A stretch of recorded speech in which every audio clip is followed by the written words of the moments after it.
Welcome back to Leveraging Leadership, where we unpack the art of business leadership. I'm your host, Emily Sander, Chief of Staff turned Executive Leadership Coach. This show is all about finding your points of greatest influence and leveraging them to better serve those around you. All right, listener question from Anonymous, who asks, we are a small 50 employees but growing company and struggling to identify the correct quote unquote terms for our job titles and identifying what each VP should do. We have 4 VPs with that title only and have been this way for nearly 3 years.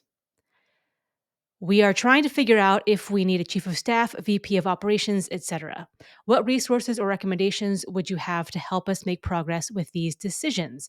Okay, so this is good. This is a good question because at around 50 employees is kind of an inflection point where you do want to start building some structure. And I don't want to say layers necessarily, but it's where you can't just pop over the top of the cubicle and, hey Bob, I have a question for you, and everyone kind of knows what's up. 50 employees, you got to start building in some structure there and help professionalize and grow the business. So it sounds like the way I read this, your little sentence in the middle here, is we have 4 VPs with that title only. So they're just called vice presidents, not of anything. So some things to think about here. One, so the short answer to your question is one, yes, I would add more specific titles than just VP. I, of course, am going to make the argument for chief of staff that there should be a chief of staff at this stage of the company. I think that can add a lot of value to the majority of companies. Now, without in-depth, detailed, rigorous analysis of your company and business model and leadership team makeup, et cetera, I can't 100% guarantee that. But I would say in the majority of cases, you're going to want a chief of staff and can get a lot of benefit out of that if you get the right person in that role and if you set that role up well. Some other things to consider. If you are continuing to grow or you project or plan or hope that you will continue to grow, you can start thinking about what does the company look like and what does the team structure look like 12 months from now, 18 months from now, 24 months from now, further if you have that roadmap ahead of you.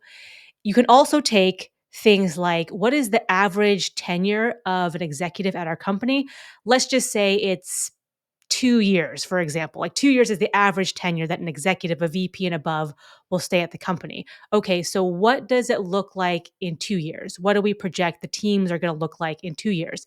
For example, it might be our product team should be growing should be like 3x in 2 years. Like maybe that's kind of where you need the growth in people. It might be our sales team would need to expand globally in order to support what we're trying to do in 2 or 3 years time. Whatever that looks like for you. And then I would kind of do a reverse engineer exercise. And the example that's coming to mind is, for instance, I would not create a VP of technology right now when really that person is like a manager of the help desk. And then in a year from now or in 2 years from now, when you might need to hire an actual VP of technology, well, that title and spot is kind of already taken. So you can get creative and get kind of swirly with titles and, overinflate certain things and call certain things something else where no one quite knows what that mean, but I guess they do that in real life, so we kind of figure it out as we go. So those are some things to think about. It also might be, okay, where will we need additional layers of support, maybe mid-level management, maybe additional VP or SVP? Where does it make sense to have those future inflection points thought through? And it might be the case where it's like, Emily, like we don't know what's happening in like 3 months from now, let alone 2 or 3 years from now, which is totally fine. I think if you're coming to the point where you're starting to ask the questions, do we need further titling for our 4 VPs that are just VPs? And you're sensing that, then I would say go along with that intuition, at least have some discussions around that. Are people unclear? Are people unhappy with their titles? Is it external folks who need more clarity and direction about who they're talking to? Is it internal? Like, what is the impetus for that discussion? I think it's a good discussion to have. What else? Let me read this question and scan it again. A small company, growing, struggling to identify correct terms. Um, Yeah, the correct terms. If that word can mean a different thing. So it can mean, Emily, should we be calling folks VPs? Should we be calling them VP of something? I'm trying to figure out like different ways that you might be asking that question. Um, Figure out if we need chief of staff, VP of operations. Yeah, I would say like VP of operations. Like, what are you the vice president of? I think that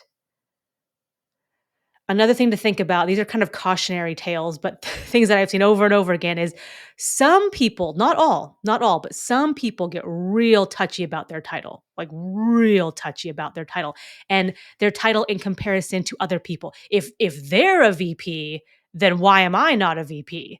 If you're calling that a VP, what's an SVP? Like, how can I do a good job? How can I be a top performer? All these types of things. So at 50 employees, again, this stuff will start happening most likely, especially as you continue to grow. So just keep these things in mind.